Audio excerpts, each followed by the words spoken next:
I think it is recording now. All right, guys. Well, hello and welcome to the 28th, I do believe, episode of Hell in a Handbasket. At this point in time, nobody knows. We're both confused and lost.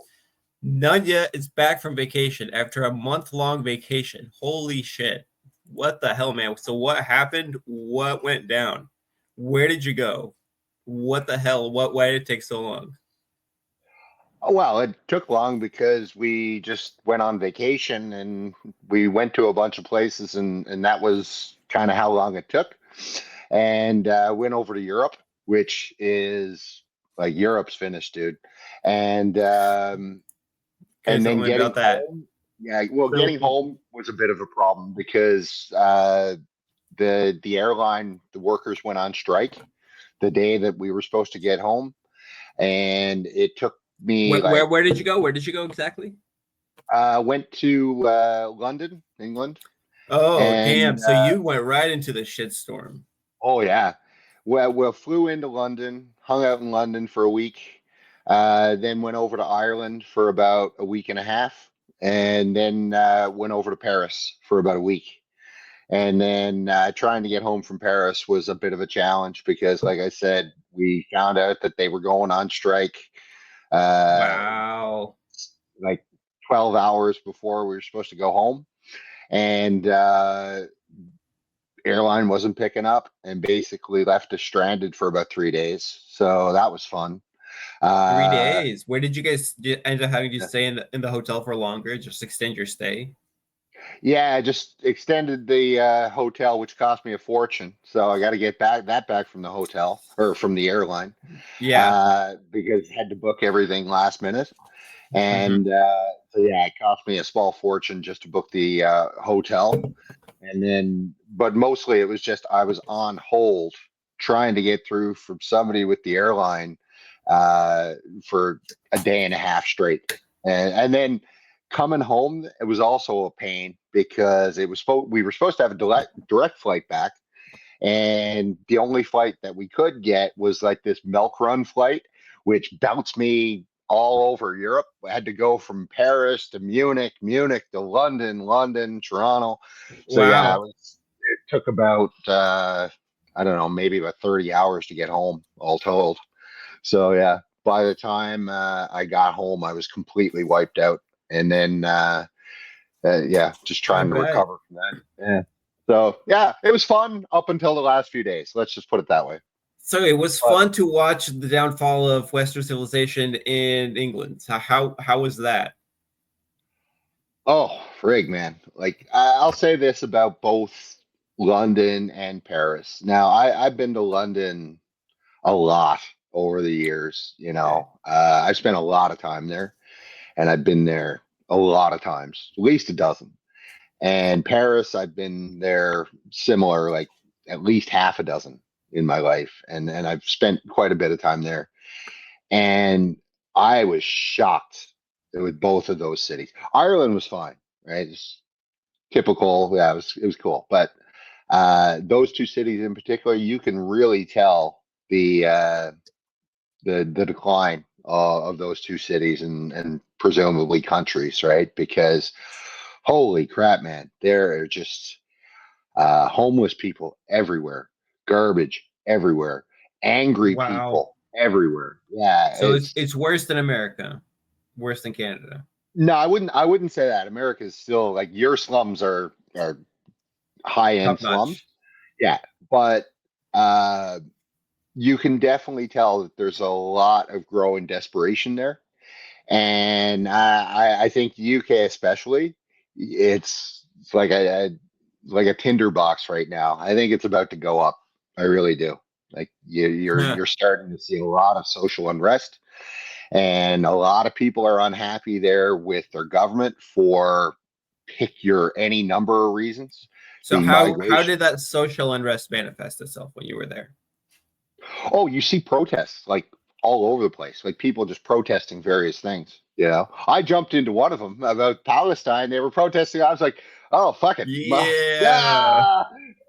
That's the one that you can totally jump in and it's totally legit. It doesn't even matter that more power even to the protest. But I feel like, like anything else, like if you were like they were protesting or like housing, some BS like that, even some kind of foreign policy stuff. But Israel Palestine, that's a pretty clear cut issue.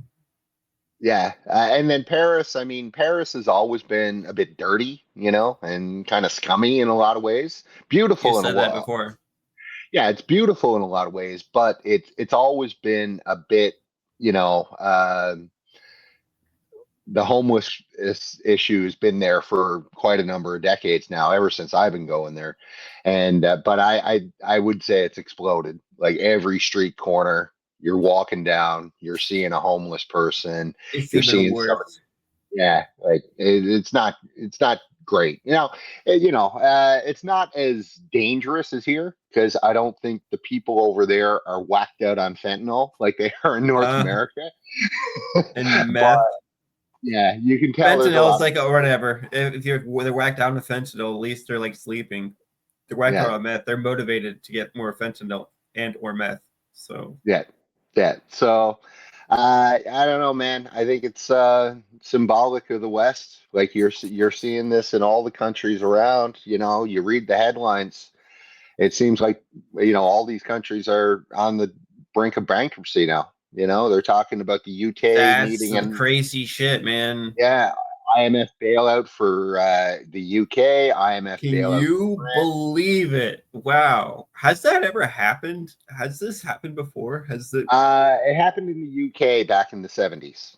Okay, Uh, so yeah, they got a but it's bailout. the 70s. It was like already like Yeah. post World War II, UK losing their empire, all that stuff. That's a different situation. This is like, what did the UK do here? They were just the barking chihuahua that led the avant-garde of the anti-Russia Western colonialism kind of like they did that, but in the end, they didn't even have nukes. We had to provide our nukes to them.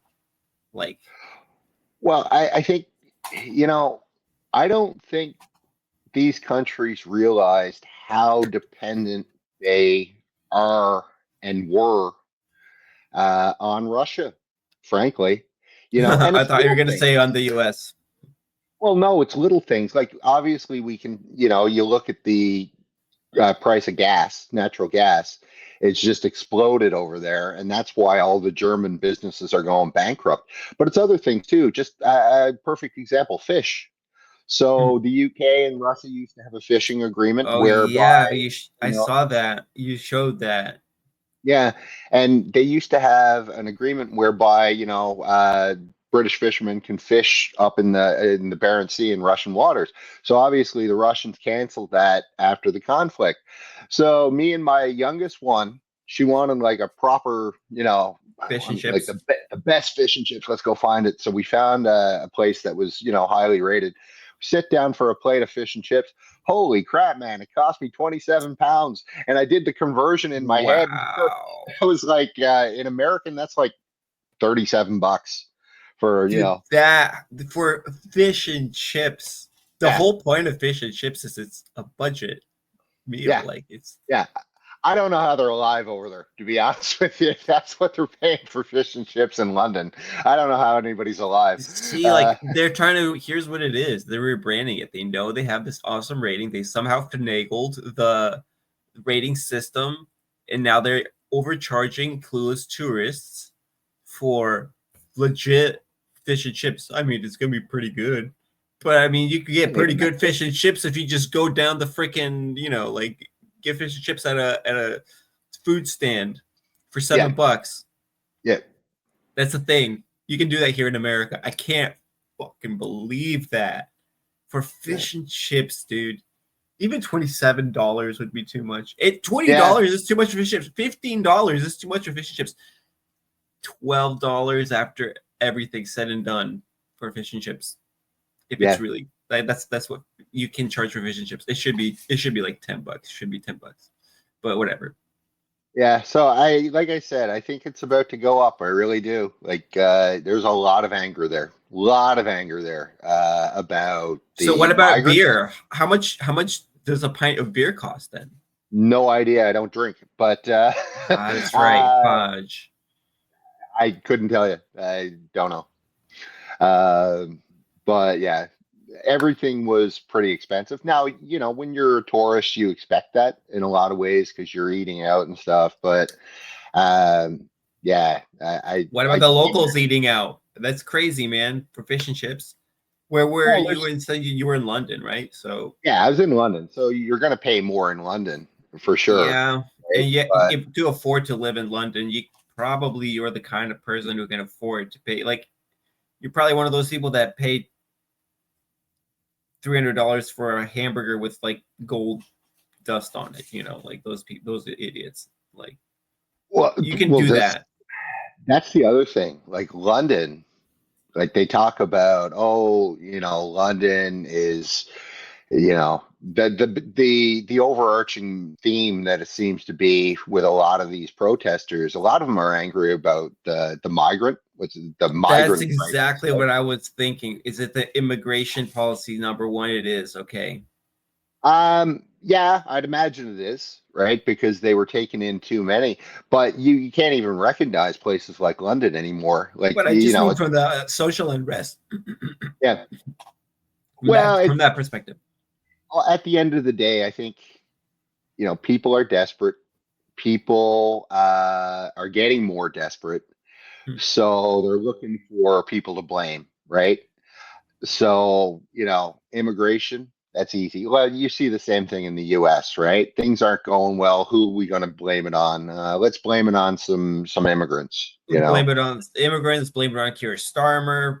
If Liz Truss was Yeah, there, blame it on Liz Truss. Yeah, you're looking for scapegoats at this point. You're trying to yeah, unleash the collective rage, and that it does alone speak to yeah. something, just like what you're saying. It just Well, shows of this collective social kind of unease, which I well, don't know and when you're you're not seeing saying a lot of revolution, racism. right? You're Oh not saying man, revolution. I'd be surprised if there wasn't at some point. Like, and I keep saying this, if the politicians don't start listening to their people, the people are going to make them listen. And I think that in a lot of these countries, you're going to start to see that. Well, you're already starting to see that. You're starting to see big angry riots going on in Germany, in the UK. So France has been surprisingly quiet the last little Oh, well, bit, that's but what I I think was gonna that's say. going. You were in France. How was that? Oh, that was fine. Like I didn't see anything. It was different mood in Paris than it was London for sure. London, that you could tell there's a lot of anger there, man. But Paris, they were still pretty chill. That's hilarious. Okay, well, let's see how chill they At are least I after. saw, right? For all I know, there was riots going on all over the place, and I just didn't notice. But I didn't see. It wasn't as.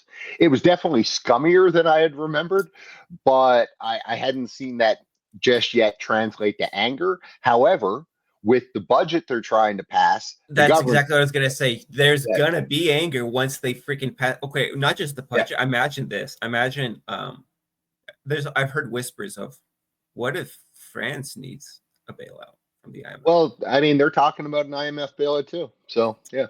So what the hell? Okay, so what happens if the IMF comes in there and imposes austerity and cuts social programs? What? Okay, that those people are going to be very motivated. Then I feel like that's when France is going to come out and actually do some. Actually, for once, be united. It's going to be yellow vest on steroids. I think in that situation because I think that they they understand that. I mean, it's an entitlement system, but the entitlement system that's the deal. You are entitled to this if you follow the deal, and Yep. so you are entitled to it. And so they have a different understanding of that than we have here in the West, where we're like, oh, that's like a dirty word, or you feel entitled. So they're like, no, we're going to actually like over Palestine. Think about this. France has been oddly silent, right? They're like, ah. But when the last time that France got in everybody's face was like the yellow vest thing. So Yeah. over their Well, own stuff, over their own standard of living, it seems like they'll do crazy stuff. And look, even Macron, like after the Africa thing, it seems like he doubled down on Russia hard. Because before in the conflict, he was trying to quote unquote negotiate with him. well, Macron is going to any lengths possible. I mean, he's marrying men for Christ's sake. Like what he'll do anything these days.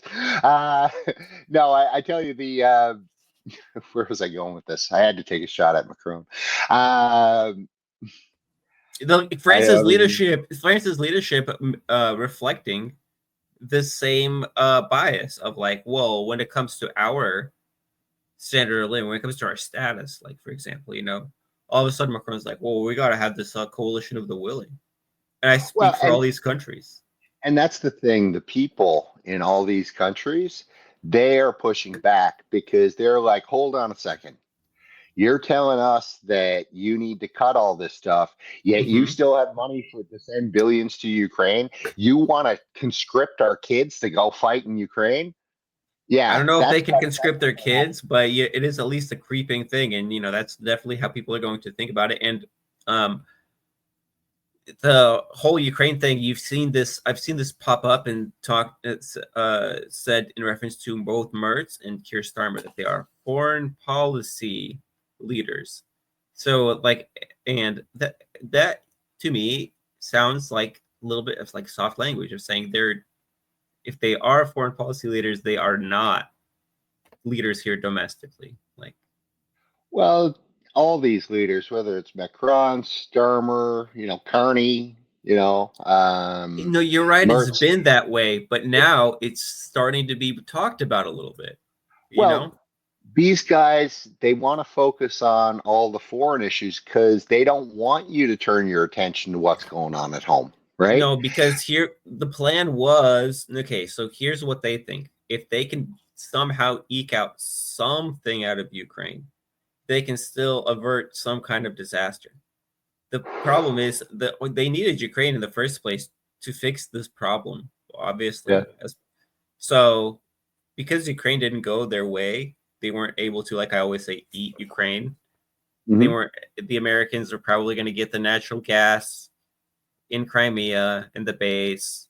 They'd lay the pipeline, cut off Russian gas that way. It'd be perfect. Like take the natural gas fields that had been found outside of Crimea, which is why they were so obsessed with those natural gas fields and why they were so obsessed with Crimea, like I've said before. Wire them to the existing Soviet infrastructure, cut the Russians off. The Americans get that. The Europeans get all this other stuff that they need, like, for example, the lithium, the uranium, the cheap labor. I don't know what they're going to do with that, what they would do with that food, grains. Maybe I don't think they want Ukraine to be part of the EU, so they'd have different rights, whatever it is, figure something out. Maybe have Ukraine be the place where they grow, all the GMO crops that you're not allowed to grow in Europe, in France or whatever. No, mind you, Ukraine is nowhere to be seen in this. Like, Ukrainian oligarchs might get a cut of some of this, like 10% of all of this crap altogether when it's all said and done. But Ukrainians are just going to get screwed. This is a raw deal for Ukrainians themselves, no matter which way you spin it. But it didn't work like that. Number one, like as Mike Benz says, the Donbass didn't fall for the Western propaganda, and State Department decided, the internet, the free open language nature of the internet is actually working against us. And so now part of the war is to crack down on those domestic populations, which are kind of getting in the way of what's good for them, because obviously you don't want to do massive reforms and cut government bureaucracy and cut military and do all this other stuff. No, they want to double down on military. They want to do more of that. So where are you going to get that money? If it's not from Ukraine now, shoot. Well, maybe if you can fund Ukraine a little bit longer, get Ukraine a little bit better bargaining position, have the ability to maintain, I don't know, some Eurozone free bullshit trade crap where they can own as much of Ukraine as they can. They can still avert disaster. Maybe they won't get fat off the hog, but it'll save them. So I think that's why. I think they just need a distraction of their own people, and they also want to keep the U.S. in Europe. And So, you know, because if That's the one of the US moving pulls out of parts. Europe, U.S. and Europe is one of the moving parts. The distraction part, I think not so much. I think the distraction part, yeah, they're ducking and weaving and dodging and diving and doing all this stuff in the media, like always. That's just typical. But yeah, this is the urgency that we're feeling. This is the one of the things that we were not able to talk about because you were gone was, for example, the summit meetings, right, between the Russians and then the Europeans and Zelensky. So they can feel that in that urgency, that defiance of saying, no, we know it's bad right now, but we're sticking through. We have to arm the Ukrainians. And in fact, what are we going to do instead of making a deal with the Russians? We're going to double down on it. So yeah, part of it is probably, they would be ruined if they admitted what they did in Ukraine, what a failure it was. So they feel like they have to double down. But the other part of it is, this is part of the strategies to make it up, to save themselves that way, to bail it out that way.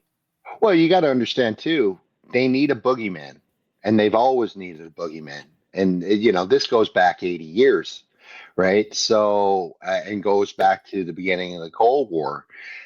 You know, what is Europe if it's not, you know, this defender of democracy and freedom in Europe against the big red machine? They're nothing. And then if you take that boogeyman away, and they've No. got They no are something, but it's a scary thing. They're these disparate European nations that have been in exactly, conflict historically. exactly. So you take that boogeyman away, then you can't distract your population with all the stuff that's going on and everything that's failing in your own country, right? Don't look here. Don't look here the fact that we're raiding your pensions. Don't look here that, you know, you're all unemployed. Don't look here that there's everybody homeless. Like, forget about that stuff. What you need to focus on is Ukraine and Russia, because But that's Russia's a threat. a Right? pinning That's it. maneuver. What I'm saying is I get that, it. Yeah. sure, but that's a pinning maneuver. That's a way for you to create or to manufacture the consent to create the policy that you want, right? And what is the reason for this policy? And the reason for this policy is because you're trying to have your cake and eat it too, but it's actually not your cake. You're trying to have your cake and eat Ukraine's cake as well.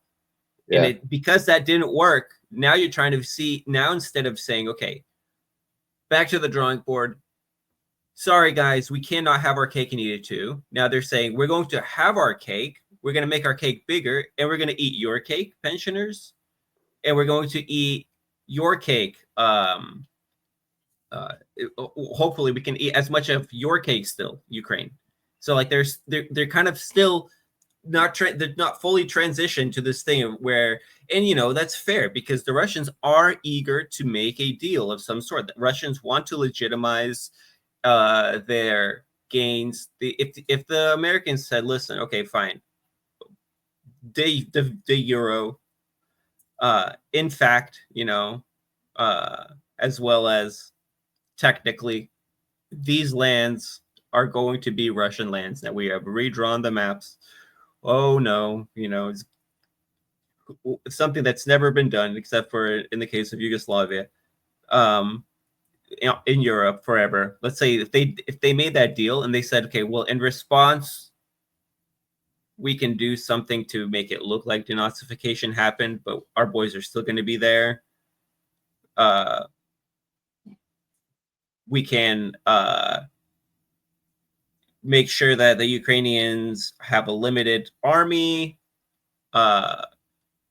and we want to raid Ukraine. Like we want to raid Western Ukraine, whatever is left, whatever we have.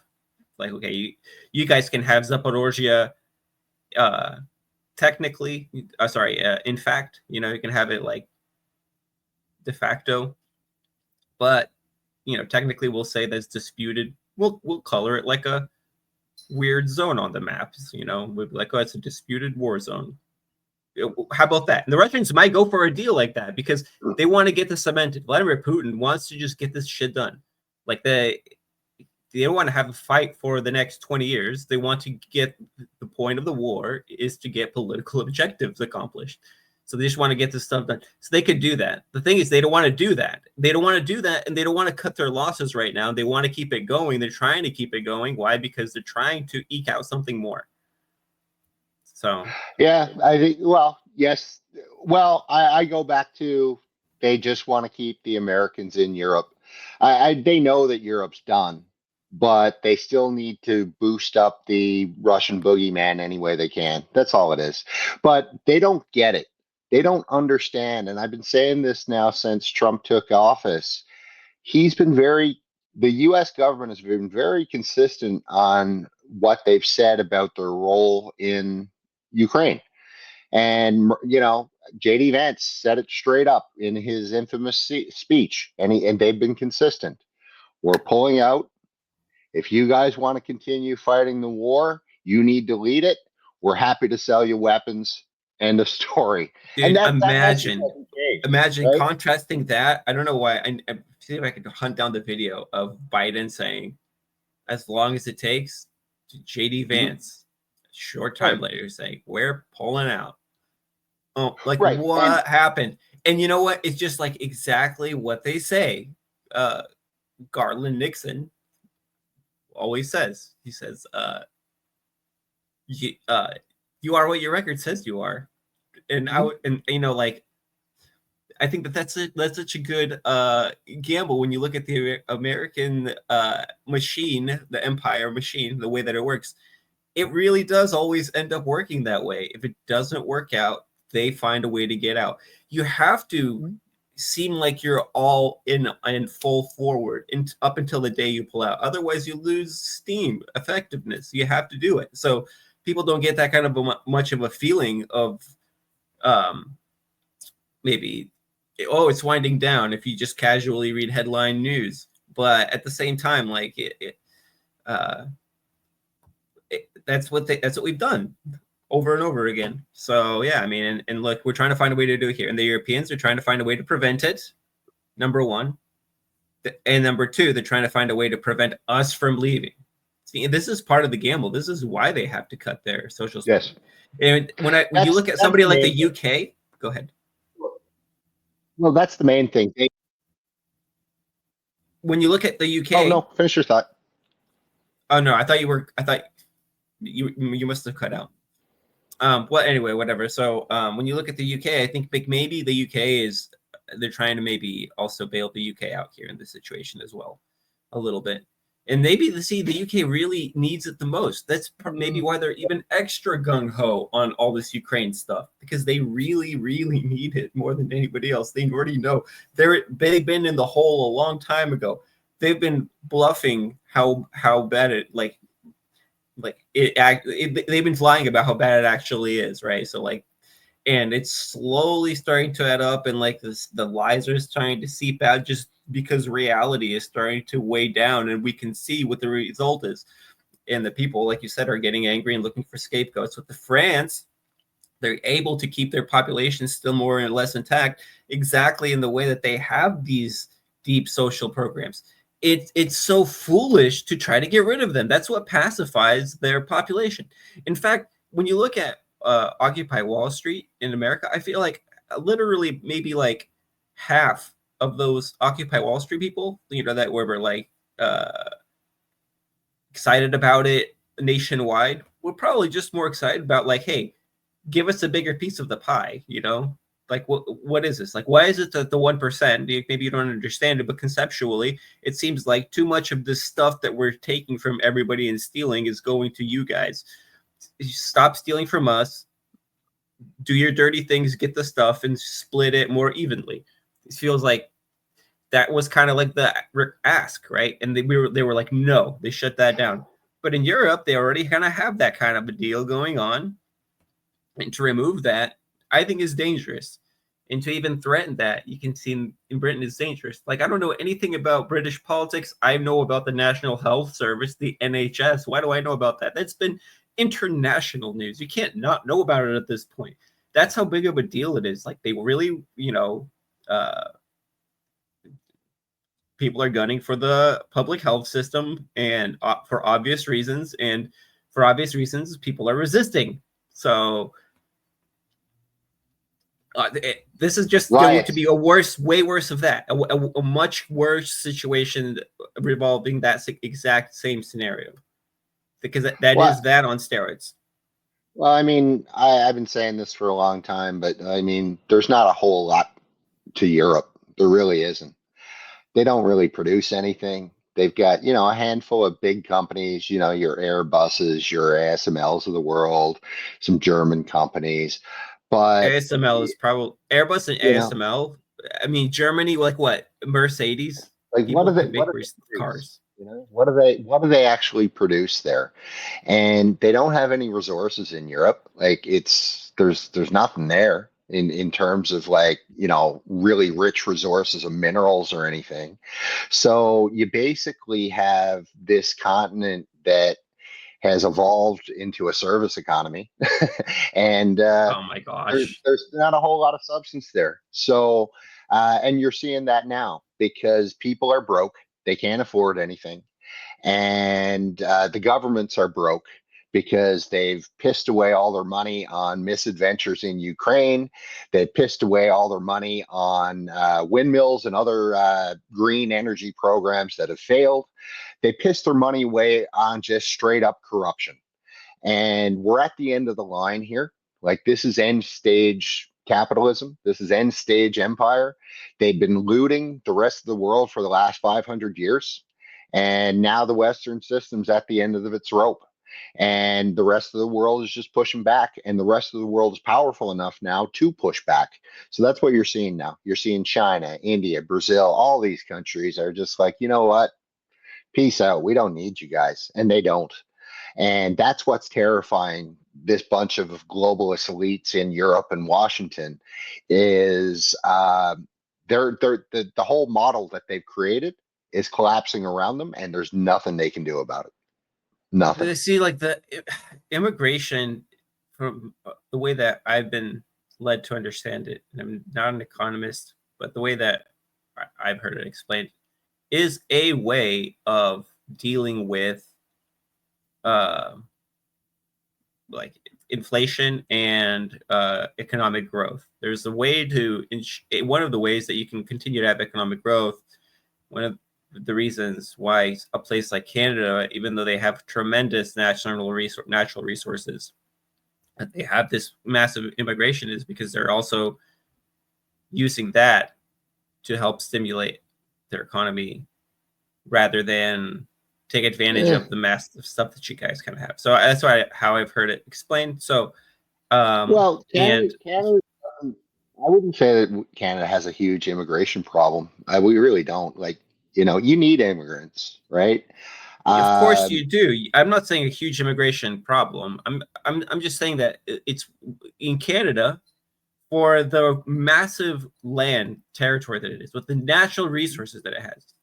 You guys could be like Russia, right? You guys could be making a lot of wealth with a small population, and exporting natural gas anywhere. Like, yeah, we could be, but you're not, right?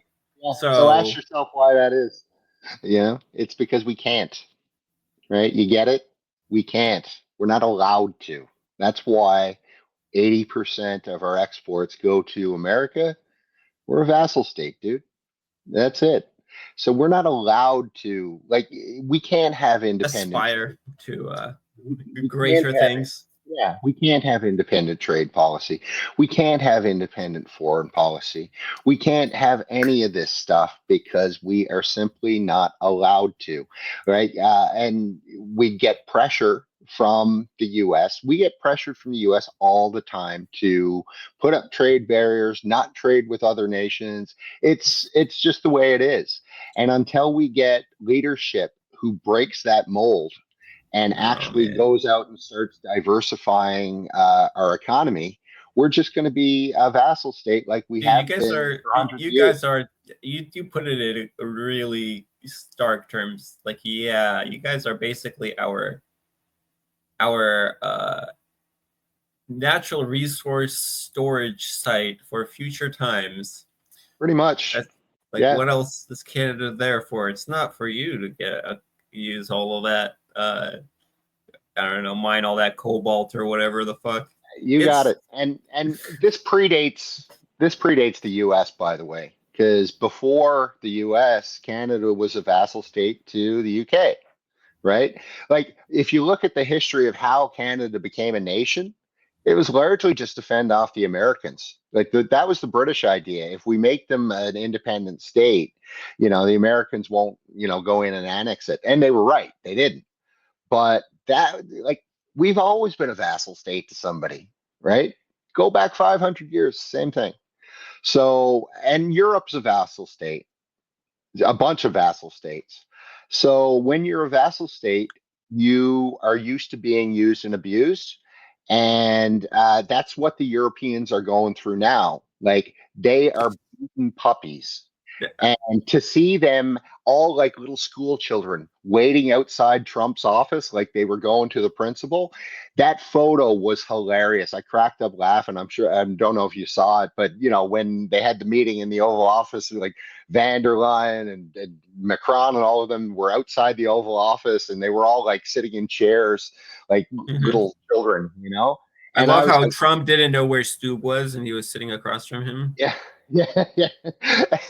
There you go, right? Like it just shows it just shows you how much respect he has for these vassals. And why would he? They're You look vassals. better than I've Right? ever seen you before. Like this, that's how we try to play it off. We try to play it off like, oh, I didn't recognize you because you just look so goddamn handsome. I didn't expect for you, Stu, of all people, to look handsome. So it's like, wait, is that a compliment?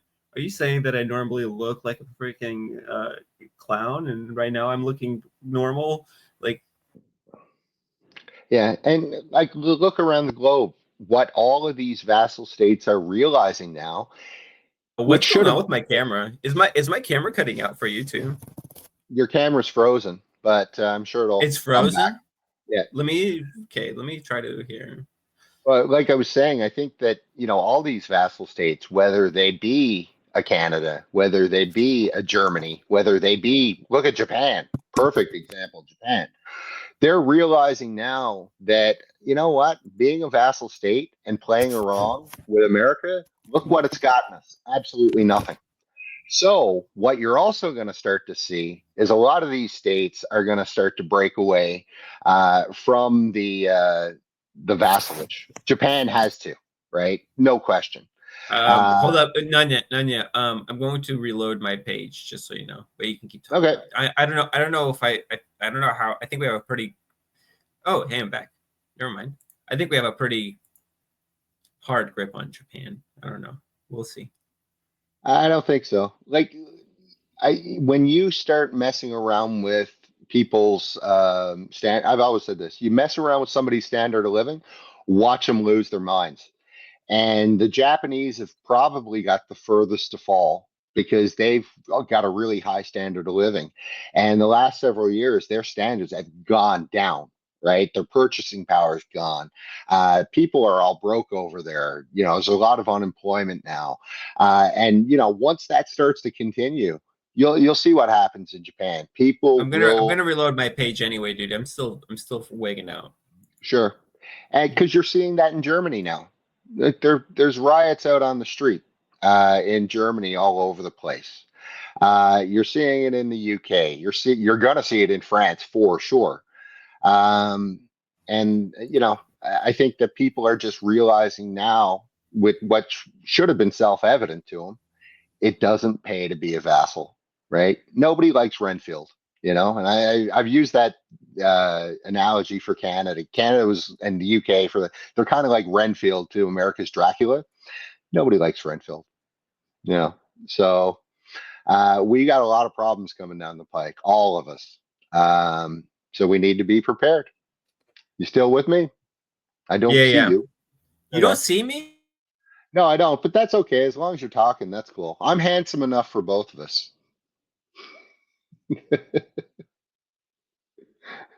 Is wigging out.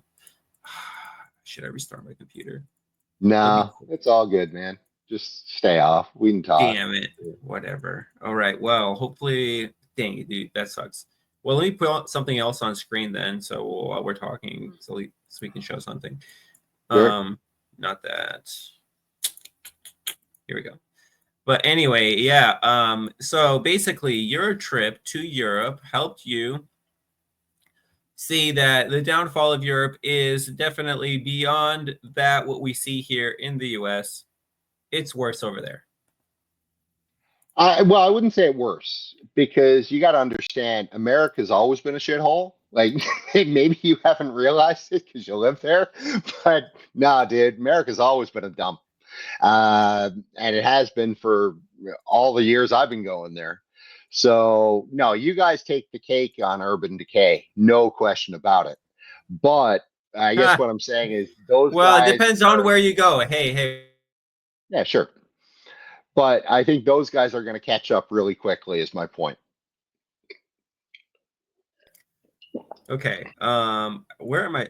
What am I trying to do? I'm trying to show my screen because for some reason I am not able to. Legal terms. Dang it, dude. I don't want to have to read to your stupid legal terms.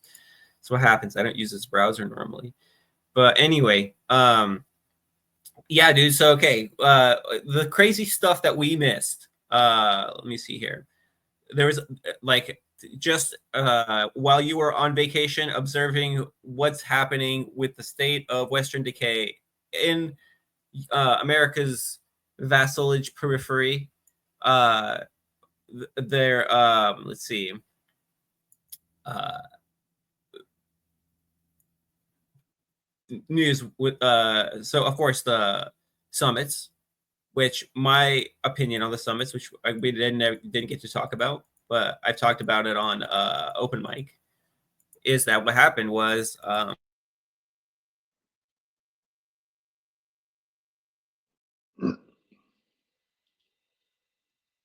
You still there? right? Yeah, I'm here. Can you hear me? Oh, you cut out there for a sec. At least on my end, anyway. Yeah, dude, I don't know what's up, and this really sucks. Let me see. Can I change my um change my settings so that I let me see 1 second. Maybe I can get slightly better. No, I can't. Dang it, this Don't worry sucks. about it. I think if you play with it, you might end up making it worse. No, I can hear you fine now. Okay, whatever. All right. So, number one, like, okay, so what happened was, like, in my opinion, so Donald Trump set up this whole thing, and he was like China and India, and like Lindsey Graham, Trump whisperer here. Lindsey Graham is playing golf with Trump, and he's like, "Hey, listen, dude, here's how we're going to squeeze Putin's balls, right? His war economy is funded by this oil business, right? So what he needs to do, what we need to do is we need to sanction the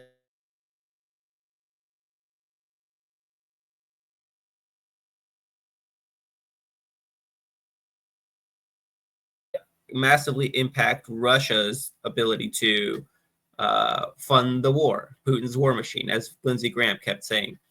He called it funding Putin's war machine. So Donald Trump bit. This just shows you what kind of a thorough lack of understanding he has.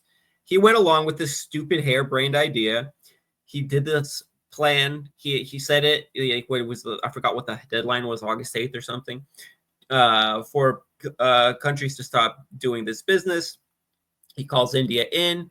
They have this discussion. India storms out. They're pissed off that the United States tried to get them to stop buying Russian oil. They're like, this is ridiculous. I saw statements like, well, if people don't want to buy Russian oil, they should just stop buying it. Like, what? Sure. Don't buy our oil then. Screw you. So, why do we have to be the ones that are punished? Why aren't you tariff the guys that are buying from us? Like, why? You just broke up on us. Dang it, dude! This really blows. I really No, but well, I'm I get what you're saying, and I think that I think what it all comes down to is, like I said, all these countries, whether it be China, whether it be India, Brazil, you name it, go down the list. They're all just done. They're all just sick of us. They're sick of you. They're sick of me. They're sick of all the folks over in Europe. they just don't want to friggin' deal with us anymore because it's just too much of a hassle. And frankly, they don't need to, right? They just don't need to, you know? Like Canada's exports to China are like 2% of our exports go to China. It's nothing, right? They can deal Uh-huh. without us. You know? They can deal without the US. No problem. No problem. Same thing with India, right? 80 billion trade to US. That's that's nothing, you know. A couple industries might take a hit like the diamond industry. Hmm. They'll just figure out somewhere else to sell them. Not a big deal. Like they don't need to trade with us anymore. They don't want to trade with us anymore. And that's what the foreign minister of India Want was to saying. have Like, no. They want to have good deals. They want to have good relations with us and with the Russians, and they probably want to improve their sure, relations with the Chinese. They want to sure. get all this Yeah, underway, and they, of course, every country wants to have good relations with other countries, but not to the detriment of their own benefit. well, that's So, what I'm saying. So listen, this is what I'm saying. So that Donald Trump foolishly, like a freaking moron, went there and tried to pressure the Indians. The Indians were like, hell no. All that you achieved with this was we felt disrespected, and we see that you're a piece of crap now, right? So mhm. it was a big deal for Indians. Like, what did you try to do? What did you try to just step into our business? What are we? We're a sovereign country. What are we? Canada? What, you got to just tell us to do what you want? No, we do what we think is in our best national interests, like you Right. do, right?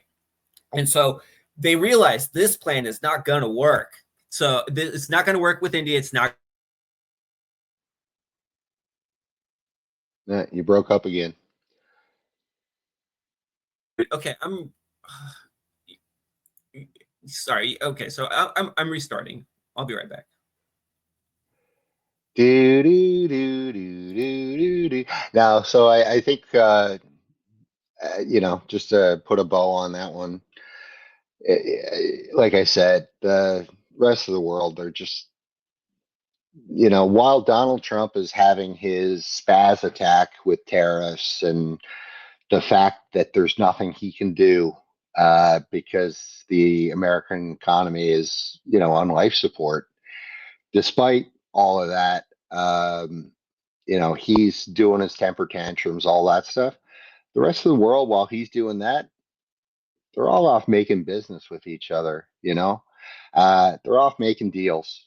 So, you know, I think that here in the West, whether it be in America or it be in Europe, Canada, Japan, we're all at a come to Jesus moment now because either we need to pivot ourselves to Asia largely, or we need to, keep tying our anchor to the Titanic that is the United States. And it seems to me that the various globalist elites they're still clinging to option two. And I said this before on our last show. I think is they just need to cling to option two because they don't know what else to do. They Hey, I'm don't back. Can know. you hear me eh, now? yeah, I was just saying they don't know what else No, to do. now I All can't the hear you oh or see well, you. don't know what to tell you, man. I'm here. Dude, So Nunya, this sucks. uh, Oh, no, I can't hear you. Okay, see you. What up? okay, cool. Yeah, Are so we good to no, go? what I Yeah. was saying is the globalists in Washington, the globalists in Brussels, the globalists, other places, Tokyo, you name it. I think they're all realizing now that, you know, they're still trying to cling to the Titanic that is the United States as it sinks, because frankly, they don't know what else to do. And they don't have the supply chains to quickly pivot to other countries. And frankly, they don't have the products that people want anymore, right? Like Well, this is what they're trying to transport do. They're cars trying and to whatnot. rebuild and relaunch their military industrial complexes. Okay, I don't know about Japan. Let's just stick with Europe because that's where you went on vacation. I'm still on that. So they're trying to do this with relaunching the military industrial and like there was news recently that Renault started building like drones And workers at Renault were really upset about it and outraged about it because there were Ukrainians and Russians working side by side for these drones that are going to go to Ukraine. So what does this say? This shows you that they're trying to turn this ship around in Europe. They're trying to do this thing where we expand Renault. We use Renault to build military applications, like obviously drones. We need drones en masse. We need to be able to, every single factory in Germany, BMW should be making drones. Mercedes should be making drones. Volkswagen should be making drones. They could be making other stuff as well. But who's buying their cars when they're so overpriced? They need to be making drones, or they got to be buying their own. Listen, man, Europe needs a lot of things. Drones is not one of them. Okay. Well, this is what they think. They're gonna you're right, because what are they gonna do? They fight the Russians? No, it's threat mongering, fear mongering, threat inflation. It's grift. That's all it is. Yeah, it's more grift, and they don't know what else to do. They're panicking and they don't know what else to do, because quite frankly, go back to the industries that they're in. Like you said, who the hell is buying a Mercedes these days, or a BMW, or whatever Japan is making these days, or a Honda? No, people are buying Toyotas. Yeah, Toyota's still doing okay, but nobody else is. And even Toyota's not doing that great because, frankly, nobody's buying combustible engine vehicles anymore, right? Yeah, the whole world has moved to EVs. And China's eating their lunch in the markets that they're competing in because they've got a formula you can't beat. Quality automobile at a cheap price, right? And so when you look at that versus, a Ford or a GM, who the hell is buying a GM vehicle in 2025? We are. It doesn't compute. You are. Really. No, I'm not. Who is? Nobody is. Yeah, have you seen the sticker prices these? The prices of cars these days, man, new cars, is cost prohibitive in North America. So you've got a shitty product at a shitty price. Like, unless you're really hard up for a car, you're not buying a car from GM or Ford or Stellantis. No way, right? And the rest of the world, they're all moving to EVs. Like Latin America, Asia, they're all gone EV, man, all of them. And that's just the way that the future seems to be going. And China's cornered the market. So rather than try to compete with, Chinese automakers, which they know they can't, it's how do we kind of squeeze more juice? They can't compete with Chinese anything. But what they're paranoid about is the power, is the military power. That's what they want to do. They want to co-opt the industry. They want to rejuvenate the industry somewhat. On what fuel? How they're going to do this? I mean, it's for, yeah, exactly. So it's up for, it's that they have all their work is still ahead of them, right? It's a pipe dream. It's all a pipe dream. Like, you listen to Mertz or von der Leyen talking about, we're going to create this fund and we're going to build all these, weapons, and we're going to transform, like you said, BMW into a I don't know, a tank producer or whatever. Nobody wants this, right? The people in Europe do not want this. They don't want to be sunk into more debt to build machines of death for this phantom enemy. This is not 1940 anymore. And this is what these people don't realize. It's really easy to find the truth on things these days. All you need to do is go on your phone and the world's your oyster, right? So the kids these days, none of them are going to go fight for any of these countries. I saw a survey in Germany just last week, and I think it was something like 16% of the population said that they would, fight for their country. I'm like, wow, that's terrible stats, right? But it's representative of all of Europe. The European people, not one of them have faith in their government. Not one of them. So it's not going to be a hard sell. It's going to be an impossible sell. And so this is just another bad idea in a string of bad ideas, because they're out of ideas. And this goes back 20 years. They were, oh, we're going to be windmill producers. We're going to produce solar. We're going to produce EVs. We're going to do this. We're going to do that. They did none of it. Okay, None so of they want to both expand their industrial capacity and wean themselves off of Russian oil, off of Russian energy. The obvious answer is to do Nord Stream 2 and have 2 Nord Stream pipelines going, or 4, whatever it was, and increase the quantity of the energy that you are receiving to fuel your industrial ambitions. That is the obvious answer. However, instead, what are we seeing? They were trying to undo Russia's power and influence and potential ability to impact European policy through an energy lever. We want to have that lever. We want to have the energy lever on the Europeans, not for the Russians to do. We want to share that power with the Russians. So that's what that initiative was about. And they haven't given up on it. They still want to somehow wing it.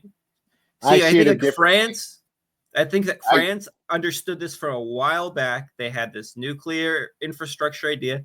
The only problem is, with what uranium are you going to power this infrastructure? You're just going to have to pay out the butt for it. It's going to still be probably a better idea than what's going on, but you're going to have to pay the Russians a deal for it. It's like when, before the war started, the French went to the Russians and tried to make a nuclear deal, they called it. And so from what I understand, what I've been led to believe, the Russians were like, okay, what are we going to do? Build nuclear power plants together? Or are we going to do some kind of technology sharing? Or what's the idea here? And France is like, no, you're going to sell us your uranium hella cheap. The Russians are like, that's the deal? Okay, well, we have better things to do with that uranium, and we'll sell it to you at a normal price, peace. The French were like upset about that. And then shortly after, now they lost their supply in Africa. Mm-hmm.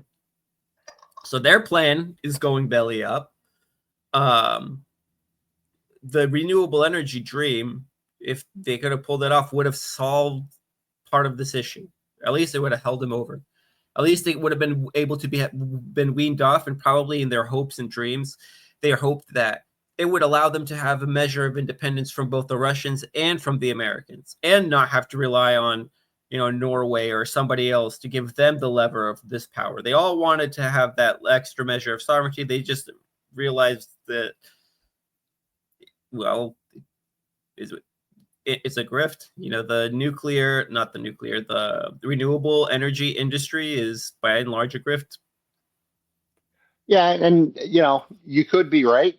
I think the answer is probably a lot more simple than that. They were pressured into, going into this whole conflict with Russia, like by the US.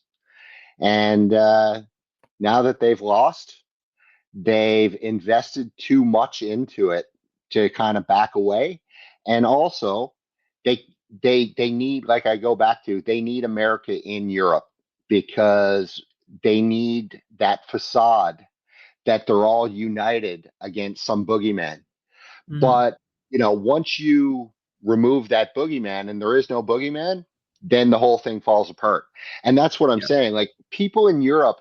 Well, we both already predicted that NATO is terminal. Like, people in Europe they don't think that the Russians are going to attack them, anything. Like, that's all bullshit, and everybody sees through it, is my point. This is not 1940. You can't, brainwash people completely, particularly when, they've got bigger things to worry about, right? So you're going to But that's the problem. Nanya, you were in Europe, and you can see that the bigger things to worry about are seeping through. Where it actually hurts, what you were saying. Go ahead. That's what I'm getting at, though. Like, people are not going to be on board with any of this, and any attempts to do it will be met by stiff resistance, if not violence, because people want their governments to focus on the domestic needs that people need. So you're not going to tell some German, okay, you're Hans, we're cutting your benefits, and you're going to have to work until you're 70 now, and so on and so forth. But oh wait, oh by the way, we're still going to send billions over to Ukraine. It's not going to work. Not going to work. Maybe the So, Germans might be more tolerant of that than the French, I feel like. And I feel like the French No. are further along on that process to achieving that end than the Germans are. I feel like No, I think the Germans were quite happy with the arrangement that they had with Russia. And like I said, they got pressured into, ending trade with Russia from America. it was a And soft now, coup. but No, it now was a they're soft all coup. real. The power of the center of the German business class, the people that had this power, they were usurped. They put the Greens in power. What did the Greens do? Did they implement a massive green energy policy and put a greenhouse in everybody's backyard and a sun what is it sun powered, whatever the hell you call it, can't think right now, sunroof, what do you call it, the solar panel? Put solar panels on everybody's roofs? No. Did they do that? No. They participated with the Americans to bomb Nord Stream and they doubled down on war with Russia. That's what they did. So, yeah, and we're saying the same thing though. The reason they did that was they were pressured into it by the U.S. No, we put the crazies in power. That's what I'm saying. I'm saying we put the crazies in power. That's what I'm saying. It's a soft coup. We put the guys in power that wanted to do this. When you look at Mertz, nobody told them to say daddy to Donald Trump. Nobody's telling them. Nobody's telling. Oh, sorry, Jesus. But what was it that Mertz was doing? Whatever. Mertz is also licking up to Trump. Mertz, I forgot what he was doing, but anyway, they're all doing this stupid thing, right? Where they're trying to be act like they're like looking up to Trump, right? Nobody's telling them to play this tactic to try to string the Americans along. Like part of it you can see, and part of it is they don't want to give up on Ukraine. They think that they still need it. They still they want the Americans as part of it. Yeah, they don't want the Americans to do this thing that J.D. Vance is saying, which is peace suckers, buy our stuff, and we're gonna leave. We're saying the same thing. They want to keep the grift going. They want to keep the conflict going. But all I'm saying is the reason they want to keep the conflict going has nothing to do with Ukraine. Never did. It's how do we, I agree with you. The initial plan was how do we break up Russia and loot it? But now that that's gone tits up, now it's how do we keep the boogeyman in the shadows? How do we keep America here? Because without America, we have no leverage. We have no power on the global stage. The only reason these countries have any sort of influence or have in the last 30 years on the global stage is because they're part of the collective West. Yeah. The G7, all that crap. That's all gone. That's all gone now. Like that is all gone now. I see that. You see that. Imagine Italy has the economy of Russia. Spain is the economy of Russia. These elites, these globalist elites in Europe and Washington, they're all still clinging to this facade that any of these things that were created mean anything anymore. And they don't. They really don't. Like the last G7 meeting got no coverage. You know why? It didn't matter. Didn't matter. And that's what I'm saying is they're still trying to hold together this facade that they've created. And they're trying to patch the holes, and they're keep the Americans. We'll throw more money at it. We'll throw more money at it because that's all we know how to do. But they don't realize yet, or maybe they do realize, and they're just trying to keep going because that's all they know what to do. They don't realize yet that all of this is gone now, and the world that we all thought we lived in is gone now, and the rest of the world has moved on from it. Throwing more money at it will work for Trump.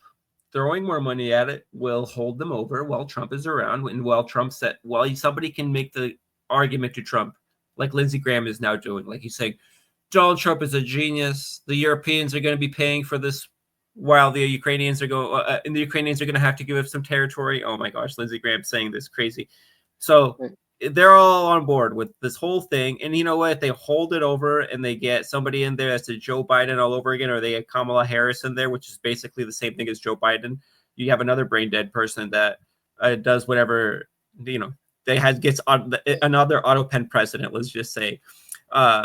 So until then, we can hold Donald Trump over with this money thing. We can cut their pensions. We need to keep Ukraine going, because that is still the gamble. The gamble still is, right. Even if we eat a quarter of Ukraine, we'll be good. But what they don't get is America is backing out of it because it has to. Okay? It has to. There's no weapons left. There's no military capability left. Like, all this has shown us is the emperor has no clothes. And the emperor was scantily clad. Let's say the emperor was scantily clad. That clothes did not last very long. Has no clothes, man. U.S. military, fuck all. Prove me otherwise. Going around talking about how bad and tough you are, we just saw how bad and tough they are. They can't do shit anymore, right? They can't fend off the Iranian attacks on Israel. They had to shut that down. They can't beat the Russians in Ukraine. Threw everything they could at them. There's nothing left. Yeah, I think the corruption in this whole system and this whole mechanism of the military-industrial context, we talked about it before. What have they actually been producing the last 30 years? Nothing. It's all gone to grift. It's all gone to homes, mansions, right? They've been building mansions, but that's about it. Dude.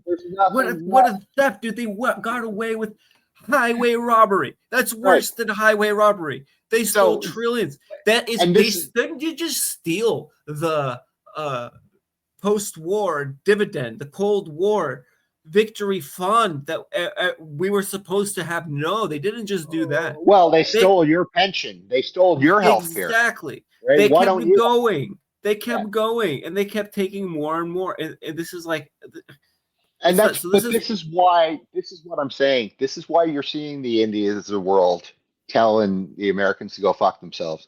This is why you're seeing the Brazilians, the Chinese, Indonesians, South Africa, so on and so forth. All of these countries now see emperor has no clothes, and we don't need you guys. It's worse than that, dude. Nanya. It's okay. They can see the emperor. This is how he treats. This is how they treat them, their own people. Sure. People from the UN come over here and they're like, dude, it's a third world country in some areas of this country. Can you believe it? Right? So they can see that. This is the deal that you get. Look, Ukraine, everybody, you know what? All of the Ukrainian deaths and hardcore struggle got them. It basically got them at attaboy. They got him at attaboy. Everybody always says all Ukrainians fought hard. But, so that's all. Congratulations. Hope it was worth it. Things are going to go fast now. All the Americans have done, and this, forget about Trump. This predates Trump, right? All the Americans have done with this globalist agenda the last 10, 15 years is accelerated its own demise, because the world... They had to make big moves. They had to make gambling moves, and they had some successes. Syria, right? How was Syria a success? Place is on fire right now. Exactly. Assad's gone. ISIS is in charge. We finally got our boys in power. Like how long we took. We've been trying to get ISIS in power for how long? The rest of ISIS fell before we even, they were able to finally take over Syria, and they had to rebrand them. And what does that matter now? Because there's nothing there anymore. And like I said, the emperor has no clothes. There is no power anymore. So, all of this stuff is going to accelerate very quickly now, because frankly, the world is fed up. World's fed up with America, completely fed up. And you're going to see it in action now. So did you feel that? Did you feel that sense, that resentment for being a Canadian, having a very Western English accent? Let's say, did you get any of that? No. No, like if fuck America or whatever, none of that shit. But you said there was one protest that you experienced in Paris at the airport. What was that protest about? Protest at the airport?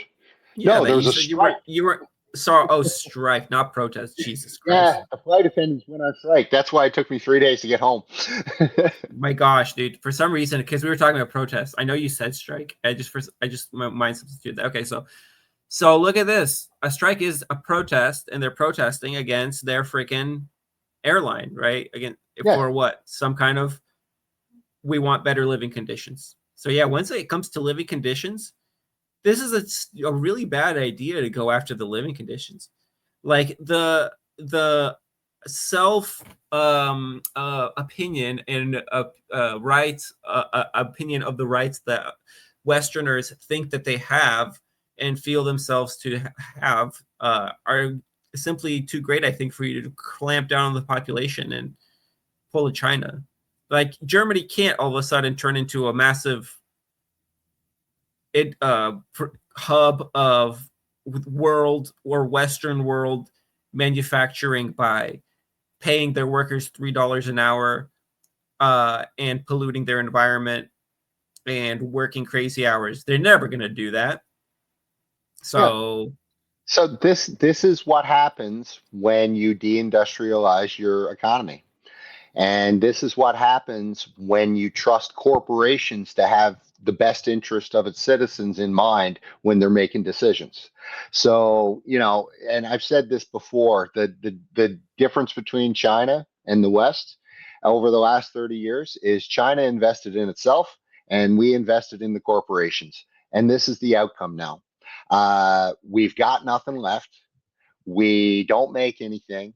The stuff we do make is wildly overpriced.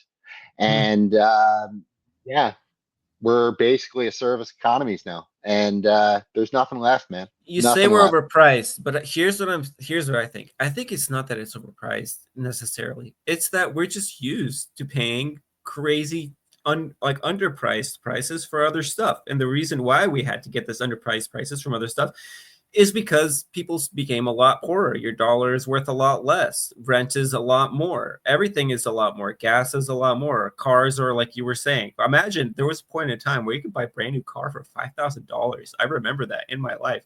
$5,000 could get you a brand new car. Holy crap, that's a thing. Yeah, was. So that massive, that huge kind of difference, that weight, that is in the standard of living and the difference that it makes in how far your dollar goes. Like that's already stretched to breaking point. Everybody's already in debt up to their eyeballs to be able to afford this kind of standard of living. If that crashes, here's what could happen. Credit card companies could lose. There could be debt forgiveness. That would be one way.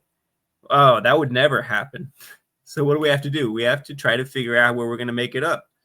Where they're going to make it up? Well, if it's not going to be in Ukraine, hopefully it could be in the Middle East. Definitely we got to do something about China. We got to do something to counter the rise of China anyway. The Europeans are going to be busy countering the rise of Russia regardless. That's kind of, I think, how we do it, how we view it. It's just a division of labor. We're just basically saying, listen, just you guys are going to be holding down the fort here in Europe, fighting against Russia. We're going to keep a tight leash on you guys, and we're going to go focus on, well, And none of that's going to happen, though, right? Absolutely none of it's I going to think they're happen. trying to make it happen right now in front of our eyes. And with Donald Trump, I don't know what personally Donald Trump is trying to do. Who the hell knows? Maybe Donald Trump really is trying to make some kind of a peace thing, but I think that there's sufficient weight, sufficient center of gravity within the political establishment and the foreign policy establishment to try to shift gears, to try to at least affect a shifting in gears. And it's enough to where Lindsey Graham comes out and supports Donald Trump's plan. Like the guy that is basically the foreign policy spokesperson of America, the deputy, or maybe the acting deputy spokesperson of foreign policy spokeschief, whatever, of America. I'm starting to lose it. Yeah, but I think what I'm saying is none of it will happen because it just can't happen. It won't happen for a number of reasons. First and foremost, the various populations of these Western countries don't want to have anything to do with it, and they will not support it. That's first and foremost. Secondly, they don't have the money to do it. They don't have the infrastructure to do it. They don't have the factories to do it. Like I could go on. Like the whole idea, and this is what I'm saying, the Lindsey Grahams and these globalist cocksuckers of the world, Mhm. they're still trying to cling on to a facade that no longer exists. And this is what I'm saying. None of it will happen because it can't happen. And furthermore, the rest of the world, they're already gone, man. Like they're already gone. You're not going to influence India because, like you said at the beginning, India basically said, you don't want to buy our stuff, don't buy it. We'll find somewhere else. And that's what the world has done now. So I don't think people realize the unbelievable shift that's happened in world economies the last few years, and it's not turning back. Right? It's not turning back. You're not going to be selling soybeans to China anymore. I'm sorry, it's just not happening because all that's gone to Brazil, and it's never coming back. So you make your bed, you lie in it. You know. Yeah, I had another point about that, but it slipped my mind. I'm starting to get tired. All right. Well, I guess let's take a look at our two Okay. scoops then of crazy. But yeah, into Europe, into the belly of Western decay, I would think. You say that places in America are worse, and I'm sure places are. I mean, places where I've been, it seemed pretty bad places, but I guess yeah, for sure, you're right. You Yeah, been to Detroit, lady? Lately? Go to Detroit. I've not. I don't think I've ever. I don't think I've ever been to Detroit. Just You've ever as an been? example, right? But no, it's like I said, you start messing around with people's standards of living, they get crazy. And like I said, I think Europe's is gonna go up sooner than later. Don't know when, but I'd be bounding on it, sometime soon. Did you Sometime have in the the two next scoops 5 of? years. Did you have the two scoops lined up? I did not. Was I supposed to line Oh, something? yeah, I sent it in chat. Oh, sorry. Um, well, if we don't have two scoops lined up, then one We more. can Wait, keep no, yapping on then. I have another. I have another story that we missed that I think is important. I think is being under appreciated, under um, under analyzed.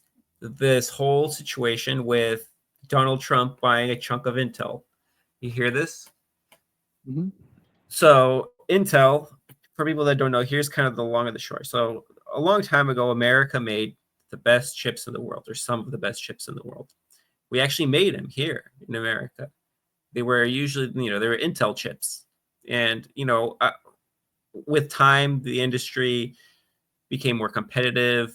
Fewer players were around, but the players that we had in America, there were a couple like IBM, uh, Micron, but the big one was Intel. Mm-hmm. So sometime in like 2010s to 2020s, maybe like mid 2010s to now, really, it's still going on. Intel went through a disastrous phase where they were unable to continue to maintain their competitive edge. Instead of being the bleeding edge of the fastest and the best at something, at anything that was being bought by people worldwide, that was a product being made in America, more and more people were switching to competitive products that were being much cheaper and much more performant, uh, that are being made at TSMC in Taiwan. So we look at this as a disaster. This is one of the chokeholds, kind of like on the world. Is one of our kind of like monopolies, you could say, that is completely not just being threatened. It is gone, right? Mm-hmm. So what is Intel doing? Intel, they're doing different things. They're laying off employees. They're a huge company, right? They're laying off employees. They're stopping production of fabs. Fabs are like fabrication plants where you make chips. First, they were expanded the production of fabs. Then they realized they don't have enough customers to make that want to make their stuff here, like in Ohio and Arizona and stuff, whatever, in Germany. So they stopped the production of fabs. So they're going from one thing to the next. This entire time, they're getting these government subsidies for like trillions of dollars. I don't know how much of they've received. I think altogether, well, it comes up to about $10 trillion. So Donald Trump has this meeting with Lip Bu Tan, I think is his name, the CEO of Intel, who's like Chinese. And so Donald Trump says like stuff about like, I'm sketchy that there's this Chinese person running Intel, you know?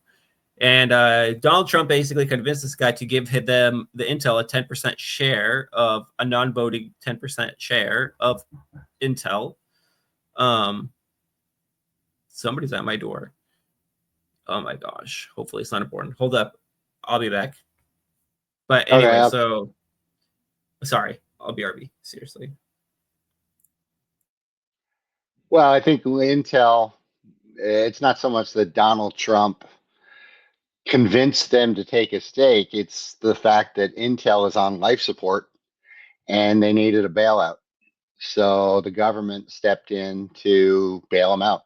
So they'll throw, I think they throw, I just read the other day, I think it was 5.7 billion, the first tranche of money that they sent to Intel, just to prop them up. That's all this is. So the US has taken ownership in a dying company. So doesn't sound like it's a good investment to me, because, you know, once you have ownership of that, yeah, you take the ownership of the debts as well. So, you know, once you get past the headlines, it looks like a bad thing, because Intel is just a dying company. Well, here's the thing though. The reason why they're buying this, Intel jumped on this 10% deal, I think Lip Bu Tan saw it as like, hell yeah, this is a good deal, because for a company that is drowning right now currently, this is at least an extra insurance policy. You know, maybe like too big to fail, too big to not bail. I mean, 10% of the company is owned by the US government. And I mean, this is really one of the reasons why they need Intel too. It's like for national security.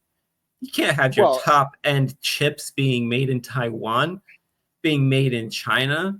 You have to be able to be competitive on the bleeding edge, the top end. And here, like for us, that's important. We've viewed that as a cornerstone of our economic and military success for, you know, since the Cold War. So they're panicking to stop this. And I think that they're not going to give up on Intel. And there's the thing too, like computers are quite performant for what they are nowadays already, just as is. If you have an Intel chip that was made here in America, maybe made in the last, 10 years, it's probably a pretty freaking good processor. It probably does everything you need it to do. You telling me Intel can't make that chip right now? You telling me that maybe some of the resources should be no, dude. You're telling me some of the resources in Intel should not be instead misdirected or redirected to taking a easier to manufacture, cheaper to produce, easier to scale production and send to different fabrication plants for production designs, in order for you to be able to say, hey, listen, like we achieved that level of performance, right? Like that's useful for a lot of stuff. Like we already do that for, what's called embedded applications. Like you don't have to put in a freaking supercomputer into your thermostat. There's absolutely no reason for that. Thermostats, electric thermostats from 20 years ago were just fine as electric thermostats now. Now they're more sophisticated. They don't have to be, you could still be making the ones from before, and no, it's not the end of the world. So like, this is what I mean. Like when it comes to like computers, like, so I recently built a computer another computer. And instead of building a brand new computer, I built an old computer. Like I literally went but bought parts for like vintage 2015, 2010 computer parts and put together a computer because it's just good enough. There's like no reason for me to get something that's super bleeding edge. I could do that. I could spend a little bit more, get a lot more performance for what? To do what? There's absolutely no reason. Absolutely none. So this thing where you have to be like, okay, I understand why your iPhone maybe needs to have the newest 3 nanometer chip in it so that you can have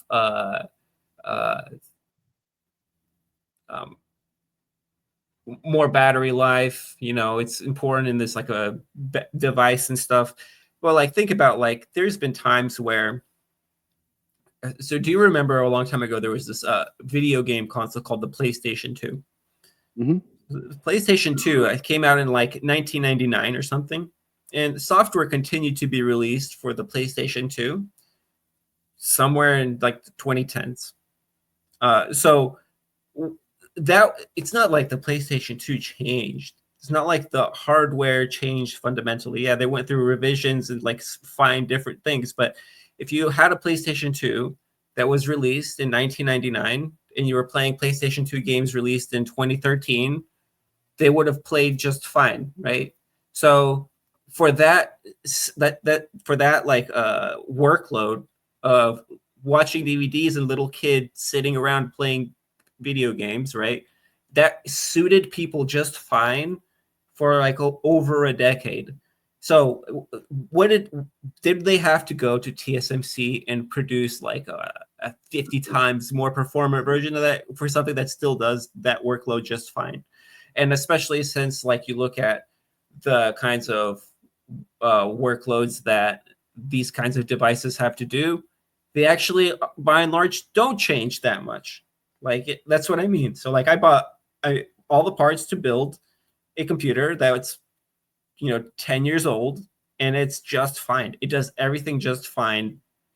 And there was no reason for me to get anything better. And there's no reason why they can't make that kind of stuff today. That's just my 2 cents. I don't understand why like. Well, Intel's problems are nobody's buying their stuff, right? And it's not that Trump convinced them to take a stake. They're broke. And the banks wouldn't lend them any money. So they had to go to the US government to give them $6 billion. Like that's what it comes down to, because, this is just another bailout of a corporation because they can't make a go of it on their own. So, and that's what I was saying, like, a 10% equity stake in Intel doesn't sound like a very good investment to me, because, all you're going to do they is already invested that money. They just got something else back for it. That's what Donald Trump thinks. They already gave him the $10 billion freaking dollars. Okay. So in exchange for this, they're like, okay, you're going to give me 10% of your company. Yeah, that's what I'm saying. Intel needed cash, so they gave a 10% equity stake in their shitty business to the U.S. government. The way that I understood what happened. Is that the way I understood it, so tell me if I'm wrong, maybe I misunderstood the story. The way I understood it is that there was this whole CHIPS Act thing. Intel was going to get like $10 billion all said and done. They got like something like $2 billion or $3 billion of it, or maybe less. I don't remember. And there was this whole controversy with Donald Trump shit talking Louboutin. And so Louboutin had this meeting with Donald Trump, and then Donald Trump's like, you should give me 10% of your company and you should do it for $10 billion. And it's the $10 billion that you're going to get from all of this stuff when it's said and done, from the CHIPS Act to all these different other subsidies and all this other crap. That's what I understood. I mean, you can believe Donald Trump if you want. That's not what happened. The reality is they had a cash flow problem. Because that type of work is heavily capital intensive. They don't have any money, and the banks won't lend them any money because the banks see the same thing everybody else does: a dying company that cannot innovate anymore and cannot compete. So Trump and I'm not going to say Trump, the U.S. government similar to other bailouts that they give. Like remember GM during the last recession, Chrysler, all that. This is just another government bailout to prop up a company. Yeah, no, dude, I was right. No. Watch, I'll share you the story. Keep talking. Well, that's what happened. Like, whatever story you're going to show, I'm telling you what happened. They couldn't get a loan, and U.S. government. No, that's true as well, but that's not the story that I'm focused on here. So basically, number one, get this out of the way. Trump on Friday announced the U.S. government secured 10% stake in struggling Silicon Valley pioneer Intel, and the deal was completed just a couple of weeks after he was depicting the company CEO as a conflicted leader and fit for the job. So that's what I was saying earlier. America now fully owns and controls 10% of Intel, a great American company that has an even more incredible future, Trump wrote in a post. Okay. Government is getting the stake through the conversion of $11.1 billion in previously issued funds and pledges. So this is already the previously issued funds. Donald Trump says, for that $11 billion that we fought, they didn't even give it to them yet. They've only pledged it. Intel's only received some of it. Let's see. That spread means the U.S. government has already a gain of $1.9 billion on paper. What the hell? It doesn't matter. So look at the stock price is going up in Intel for a change. Wow, I'm sure Intel people are. It's because so this is what I'm saying basically here. Let me kind of try to lay this out. So what happened was they did this thing. What is this? No. They did this thing with the story. Okay, so this story is about this. The Intel CEO goes to see Trump. Trump says, you should give me 10% of your company for this stuff that we pledged. We haven't even given to you yet.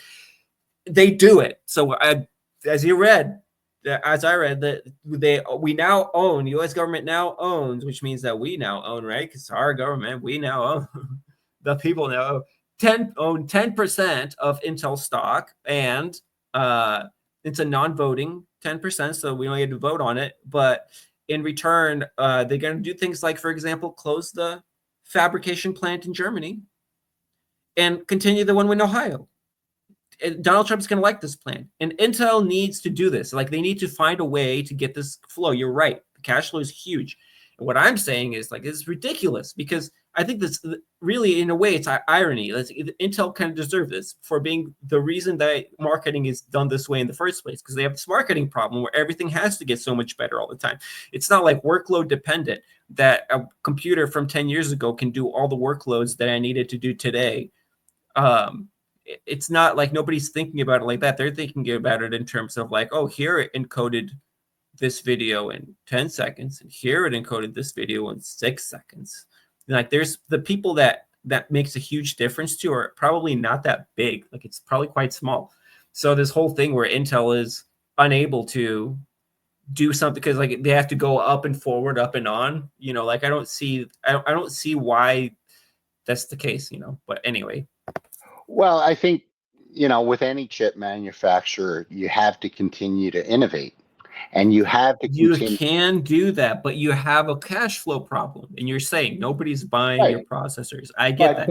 But what if the processors of, like, what if you're like, here, these are the processors that we make here in America, the actual ones that we make here in America. Yeah, they're maybe 42 nanometers.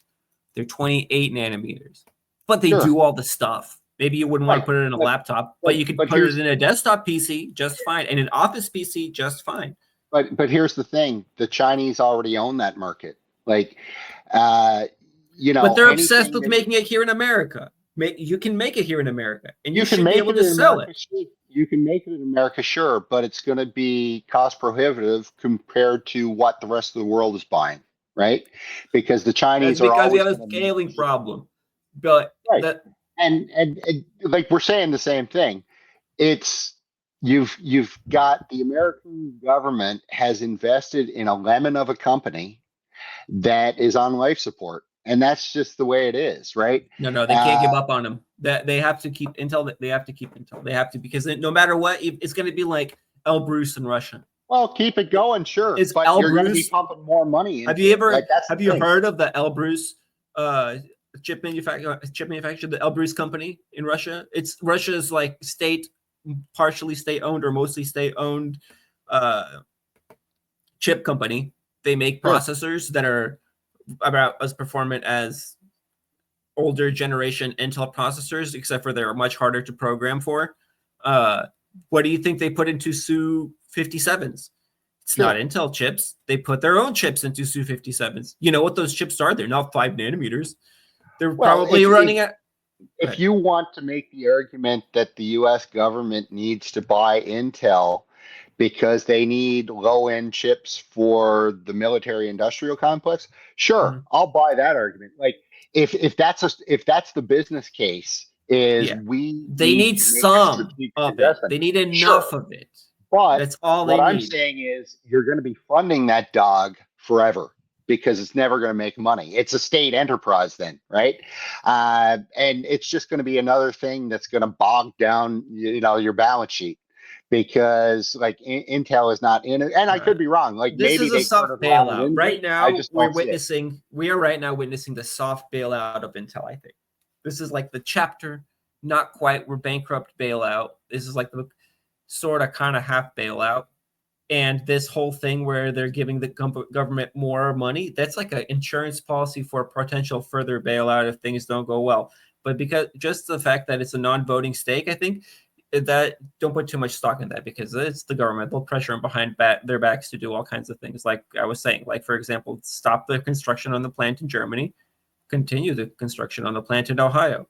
And if the people are saying, well, if the argument is like, well, the plant in Ohio is not going to make 3 nanometer chips. It's not going to be competitive with AMD Ryzen, 98 something 100 3DX crazy, very fast processor, right? Yeah, but who needs that? The number of people that need that is very low. The number of people that could still get by with watching DVDs and playing things on PlayStation 2 is actually still quite high. That's not, it hasn't been outdated. It's not that outdated just because it's not capable of, I'm saying, in your iPhone, yeah, I see it's a problem. But for a lot of things, you can fund it. Like, how is it funded all this time anyway? But if your business case is the American people should be happy with their PlayStation 2s, okay, great. But the where all the money in the chip industry is in the high end chips because that's where the data centers. That's what the data centers run on, right? So they need high end chips. Yes, but you have a cash flow problem, right? So who's buying this high end stuff? Intel has a cash flow problem. No, the other companies don't. Intel does, right? Like, NVIDIA doesn't have a cash flow problem. TSMC doesn't have a cash flow problem because they're making. But NVIDIA chips aren't made in America. Now, imagine if Intel chips return to being made in America and they start to make Intel GPUs in America. And then there's a hammer crackdown on the market and Intel wants to use their fabs to make other people's chips as well. Let's say NVIDIA starts to make certain GPUs on Intel's fabs here in America on the American market. And they use that. This was their plan, right? This was Intel's plan. This was their whole plan. Which is such a stupid plan because none of it's going to happen. They don't. And I go back to, they haven't innovated. They don't have the capacity. They don't have the infrastructure. They don't have the money. I think you're wrong. I think you're wrong. I think that they're just going to. I think Intel will be bankrupt sooner than later. And the only thing that will keep them floating will be the U.S. government continuing to bail them out. That's what's going to happen. Here's my bet. I wouldn't be willing to take that bet. I don't know if they're going to be bankrupt or not. I don't know. Probability, maybe. I say my bet is that the U.S. government will break legs and slit throats to maintain a production of relatively high-end chips here in America where they can have a tight control and tight observation on the things that they're putting into the F-35 and whatever sophisticated new drone that they're trying to develop. So they're going to do that. There's no way that that's good. And so far, part of the way they're going to do that is they're going to need Intel. They're going to need Intel stuff at least. I mean, if they sell that Intel stuff to somebody else, to some other companies or whatever, that they'll be willing to do that. What they're not willing to do is they don't want to send it off to TSMC and they don't want to send it off to Germany. That's what they don't want to do. if that is the plan, right, then fine. They're basically an extension of the military industrial complex then, and they're going to have one customer, which is the Department of Defense, because no other companies around the world will buy their chips because I they're going to be I'm not too giving up expensive. on the idea They're too that crappy. Intel still has the ability to innovate, because even if the Russians are still innovating, the Elbrus company still has innovations. They make innovative products that solve things. They have their nature of the innovations that they make have to be different though. Their Sure. innovations have to be like, here is a sophisticated and low power consuming and high performing processor that we can make on like 320 nanometers. We have to innovate in that field, but it's good enough to do what it needs to do. And here's one that we can make at TSMC on 14 nanometers. So like it just changes the nature. It doesn't mean that it stops growing, and it doesn't mean that we, like people say, okay, it's yeah, okay. So technically, it's viewed usually like this: once you lose your leading edge in the industry, in this particular industry, it's really hard to come back. Sure, but that doesn't mean that you shouldn't have an arms race. Like, yeah, arms race should still be going on. And if you're like, the problem is, oh, we can't fund it. Well, if you're doing tariffs anyway, then why not? For a lot of things, what data centers right now aren't made on Intel chips. Intel doesn't make good chips that can make. No, Yes, they do. no, Yeah, no, if they no, did they no. did they Like, make them? Did they make them 10 years ago? no, no data centers are being run on Intel chips. I'm And if they are, they're shitty data centers. I'm Like, just saying they doesn't. It's not going to be bleeding edge. But if the Russian government has to put a data center on, it's not going to be the bleeding edge either. It's just going to have to be good enough. And my computer from 15 years ago, my laptop I'm speaking on right now, has greater processing power than my computer that has a 750-watt power supply going to it. I But guess, it's good. That computer's good enough. In right. America, we can make So, the trade-off of I can consume greater energy. My energies, I'm not freaking England. right. So if America wants to be a country that's just good enough, which it seems like it is, that's the plan, because all they're doing is insulating these outdated, uncompetitive companies and industries, right? Whether it's Intel, whether it's GM, whether it's Ford, They're like these trying to car save them manufacturers, somehow. like They're trying to save them somehow. they're trying to, but I think it won't work because the world, as I said, has just moved on, man. Just moved on, you know. And if America wants to create this little ecosystem onto itself where everybody's driving a gas powered vehicle and they're playing PlayStation 2s in 2025, great.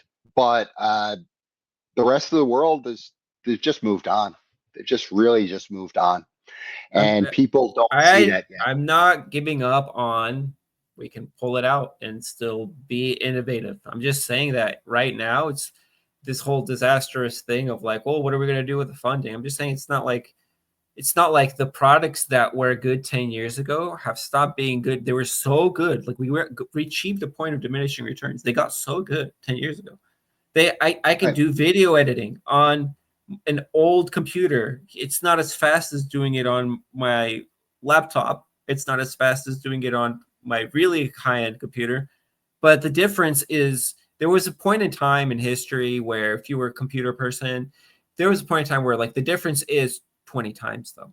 The difference is 20 times. Like the difference between 56 kilobits per second of download speed on your internet and 1.4 megabytes of download speed on your internet is massive. It's huge. And the difference between 1.5 megabytes and then 20 megabytes, 30 megabytes, 300 megabytes, these are massive. But once you reach like 300 megabytes to 400 megabytes, the people that are going to notice that huge difference that you noticed from 1.4 megabytes to 20 megabytes are going to be significantly fewer.